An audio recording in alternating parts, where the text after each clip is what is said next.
ہیں، یعنی 12 کروڑ 13 کروڑ خواتین ہیں اور اس سے آدھے بچے ہیں، اور پاکستان ان ممالک میں شامل ہے جہاں پر نوجوان سب سے زیادہ ہیں۔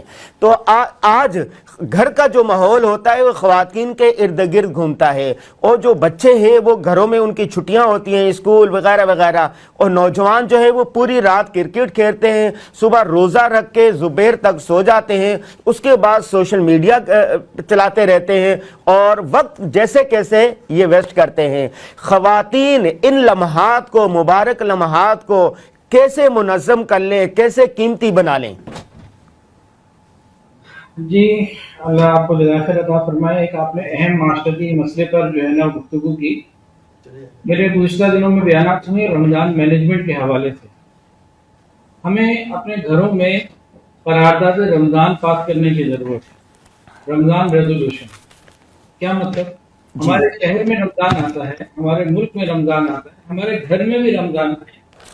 سب گھر کے لوگ جو متوجہ ہوں کہ بھئی ہم نے اپنے دن رات کے کھانے پینے کے، سونے جاگنے کے جو معاملات ہیں وہ رمضان کے حساب سے منظم کرنے ہیں۔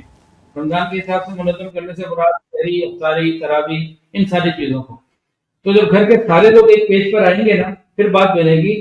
صرف خواتین کو ہی کچھ کہنے سے بات پوری نہیں بنتی، کیونکہ اکثر اوقات خواتین کا ہولڈ نہیں ہوتا ساری مینجمنٹ میں، کہیں ہوتا ہے کہیں نہیں ہوتا، لیکن پورا گھر مل کے جب آپس میں طے کریں اور اپنی ذمہ داریوں کو رمضان کو سامنے رکھ کر بنائیں تو بہت ساری آسانیاں ہوتی ہیں۔ تو اس کام کے لیے سب کا ایک پیج پر ہونا ضروری ہے۔ تاہم خواتین کیونکہ ایک اصل کردار ہے، 24 گھنٹے انہوں نے گھر پہ رہنا ہے، وہ اس میں زیادہ رول پلے کر سکتی ہیں کہ آپس میں ذہنی سازی بھی ہو اور اپنی تیاری بھی ہو۔ حافظ صاحب، آپ دیکھیں گھروں کا جائزہ لیں تو خواتین کا آدھا وقت گزر جاتا ہے سحری بنانے میں اور افطاری بنانے میں، اور باقی ٹائم سونے میں گزر جاتا ہے۔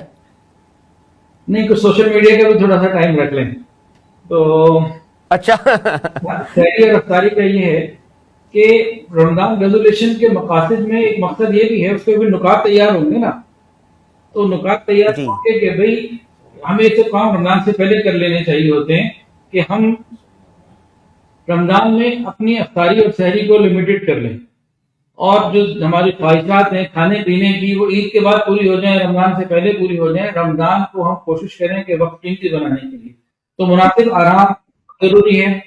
بغیر نہ تہجد کو پڑھ سکتا، نہ صحیح روزہ رکھ سکتا، تو ہمیں اپنے کھانے پینے کو بھی گھر کے آپس کے مشورے سے مینج کرنے کی ضرورت ہے۔ ہمارے گھروں میں الحمدللہ میں نے اپنی والدہ کو دیکھا، ان کا انتقال ہو گیا 2003 میں۔ رمضان میں 15 قرآن مجید پڑھا کرتی تھی، ناظرہ حافظہ نہیں تھی، تو رمضان سے پہلے ہی بہت سارے کام جو رمضان کے ہوتے تھے کر لیا کرتی تھی۔ تو ہمیں گھر میں یہ چیز ملی۔